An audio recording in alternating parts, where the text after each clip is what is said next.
আল্লাহ তাআলা বলেন, ওরে মানুষ, তুমি যখন মায়ের পেটের মধ্যে ছিলে তোমার খাবারের প্রয়োজন, সেখানে আমি আল্লাহ তোর খাবারের ব্যবস্থা করে রাখছি। এই জন্য আমি আল্লাহ রব দুনিয়াতে আসার পরে তোমার মুখের মধ্যে দাঁত নাই, তোমার খাবারের প্রয়োজন, আমি আল্লাহ তোর মায়ের বুকের মধ্যে খাবারের ব্যবস্থা করে রাখছি। এই জন্য আমি আল্লাহ রব তোর যৌবনের প্রয়োজন, মুখে দাঁতের প্রয়োজন, দাঁত দিয়া দিলাম। এই জন্য আমি আল্লাহ রব তোর যৌবনের প্রয়োজন, আমি আল্লাহ যৌবন শক্তি দান করছি। এই জন্য আমি আল্লাহ রব তোর জন্ম থেকে নিয়ে মৃত্যু পর্যন্ত যা যা প্রয়োজন তা তা দিয়ে আমি আল্লাহ মিটায় দিছি। এই জন্য আমি আল্লাহ রব তোমার ভাত খাওয়ার প্রয়োজন, ভাতের মধ্যে কত রঙের বর্ণের চাউল আমি আল্লাহ জমিনে বানাইছি। মিনিকেট চাউল বানাইছি, 28 চাউল বানাইছি, 29, 32, 100, 200 কত জাতের চাল তোর সুবিধার জন্য আমি আল্লাহ বানাইছি। আল্লাহু আকবার বলেন, আল্লাহু আকবার।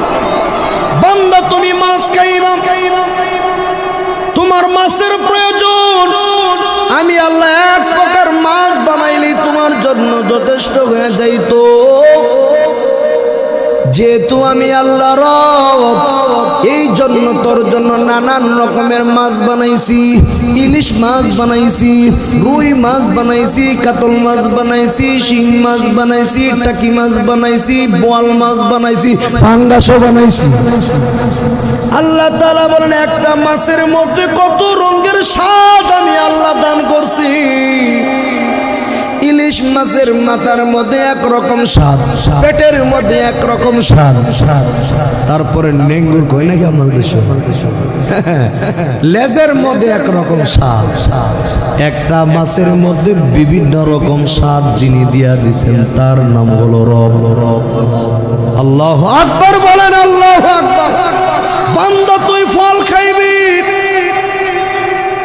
আপেলের মধ্যে আমি কত প্রকার আপেল দুনিয়ার মধ্যে দিয়া দিছি। আঙ্গুর খাইবা, আঙ্গুরের মধ্যে টক আঙ্গুর আছে, মিষ্টি আঙ্গুর আছে, সাদা আঙ্গুর আছে, কালা আঙ্গুর আছে।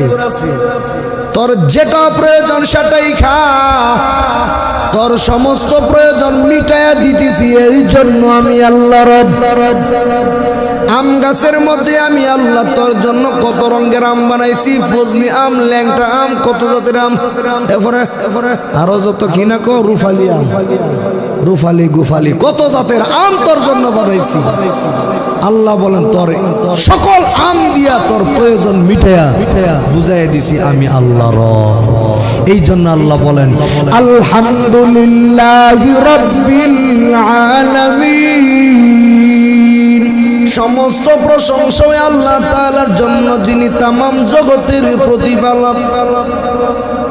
আল্লাহ শুধু মানুষের প্রতিপালক তা নয়, আল্লাহ বলেন এই জমিনের মধ্যে যত মাখলুক বানাইছি সমস্ত মাখলুকের প্রতিপালক আমি আল্লাহ।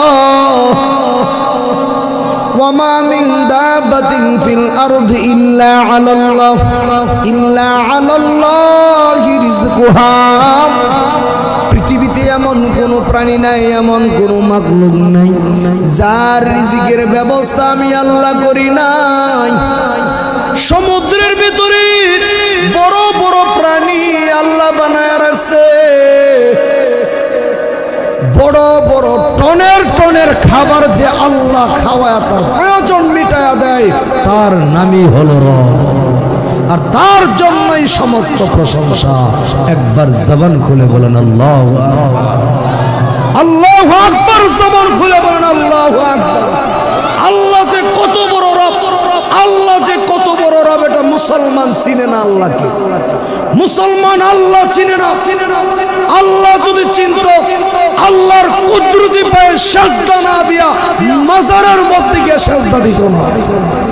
আল্লাহর যদি চিনত, বান্দা আল্লাহর পায়ে সিজদা না দিয়া বন্ড বাউলের পায়ের মধ্যে গিয়ে সিজদা দিত না। আমরা আল্লাহ চিনি না, আল্লাহ চিনি না, রব চিনি না, আমরা চিনি দুনিয়ার মাফিক। আল্লাহু আকবার। এই জন্য আল্লাহ তাআলা বলেন, যার প্রশংসা করব তার একটু চিনা নাও। তো তিনি কয়টা জগতের প্রতিপালক? এবার মুফাসসিরিনে কেরামগণ বলেন আলামিন। আলামিন মানে বহু জগৎ। এই জমিনের মতো আল্লাহ তাআলা হাজার হাজার জগৎ বানাইছি।